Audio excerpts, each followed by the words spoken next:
Julia Barreto at amang si Dennis Padilla nagkabati na. Masayang ibinahagi ng comedian actor na si Dennis Padilla na nakatanggap siya ng text message mula sa kanyang anak na si Julia Barreto.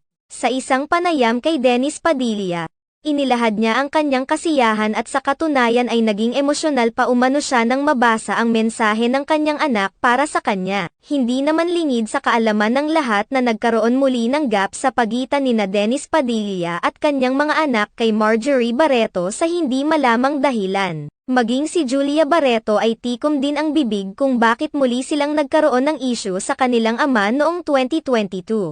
Subalit sa pagbabahagi ni Dennis Padilla sa pagbati sa kanya ni Julia Barreto para sa kanyang kaarawan ay tila nalalapit na rin ang tuluyang pagkakaayos nila. Marami naman sa ilang mga netizens ang nagsasabi na talagang totoo ang kasabihan na blood is thicker than water.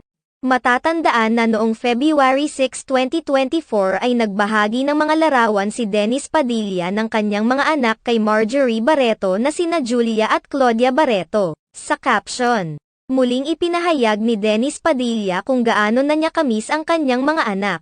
Ginamit naman niya bilang background music ang awiting Love is All That Matters. Tila nagkaroon naman ng magandang resulta ang patuloy na pagre-reach out ni Dennis Padilla para sa kanyang mga anak dahil nitong kaarawan niya ay nagpadala umano ng text message si Julia Barreto sa kanya. Masayang isiniwalat ni Dennis Padilla na may komunikasyon na muli sila ni Julia Barreto dahil sa pagbati nito sa kanya noong 62nd birthday niya.